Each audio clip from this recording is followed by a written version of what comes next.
കുറേ കാലത്തേക്ക് ഇനി കുട്ടികൾ വേണ്ട എന്ന് തീരുമാനിച്ചിരിക്കുന്ന ദമ്പതികളാണോ നിങ്ങൾ? അതായത് നീണ്ട കാലത്തേക്കുള്ള ഗർഭനിരോധന മാർഗങ്ങൾ നിങ്ങളിപ്പോൾ തേടുന്നുണ്ടോ? മെയിനായിട്ട് ഇങ്ങനെയുള്ള ദമ്പതികൾക്ക് 3 മാർഗങ്ങളാണ് പറയുക.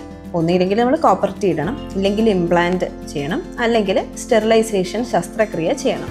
ഇതിൽ ഇംപ്ലാന്റ് എന്ന് പറയുന്നത് ഹോർമോണൽ ആയിട്ടുള്ള കോൺട്രാസെപ്ഷൻ ആണ്. പൊതുവേ നമുക്ക് വരുന്ന OP-യിൽ വരുന്ന സ്ത്രീകൾക്കൊക്കെ ഹോർമോണിനോടൊരു ഭയമുണ്ട്. അപ്പം ഹോർമോൺ ഇല്ലാത്ത മാർഗങ്ങളാണ് തേടി വരാറ്. അപ്പോൾ നമുക്കിന്ന് കോപ്പർ ടീ വേഴ്സസ് സ്റ്റെറിലൈസേഷൻ ശസ്ത്രക്രിയ, എന്താണ് അതിൻ്റെ വ്യത്യാസങ്ങൾ, ഗുണങ്ങൾ എന്നൊക്കെ ഉള്ളത് നോക്കാം. നിങ്ങൾക്ക് ഇതിലേത് തിരഞ്ഞെടുക്കണം എന്ന് കൺഫ്യൂഷൻ ഉണ്ടെന്നുണ്ടെങ്കിൽ ഫസ്റ്റ് നിങ്ങൾ ആലോചിക്കേണ്ടത് ഉറപ്പാണോ എന്നുള്ളതാണ്. അതായത് ഇനി കുട്ടികൾ വേണ്ട എന്നുള്ള കാര്യത്തിൽ നിങ്ങൾക്ക് 100% ഉറപ്പാണെന്നുണ്ടെങ്കിൽ തീർച്ചയായും സ്റ്റെറിലൈസേഷൻ ശസ്ത്രക്രിയയിലേക്ക് പോകാം. ഇതിനെ പ്രസവം നിർത്തൽ എന്ന് നമ്മൾ മലയാളത്തിൽ പറയുന്നത് ലാപ്രോസ്കോപ്പി വഴി ചെയ്യുന്ന ഒരു സർജറിയാണ്. അതായത് കീ ഹോൾ സർജറിയാണ്. ചെറിയ മുറിവുകളൊക്കെ ഇട്ട് പോയി വയറ്റിനുള്ളിൽ ചെന്ന് യൂട്രസിൻ്റെ 2 സൈഡിലുമുള്ള ഫലോപ്പിയൻ ട്യൂബിനെ നമ്മൾ മുറിക്കുകയോ അല്ലെങ്കിൽ അതിൻ്റെ ഒരു ഭാഗത്ത് ഒരു റിങ്ങോ റബ്ബർ ബാൻഡ് പോലെ ഒരു ഫലോപ്പ് റിങ് എന്ന് പറയുന്ന സാധനം ഇടുന്നതിനെയാണ് യൂഷ്വലി നമ്മൾ സ്റ്റെറിലൈസേഷൻ എന്ന് പറയാം.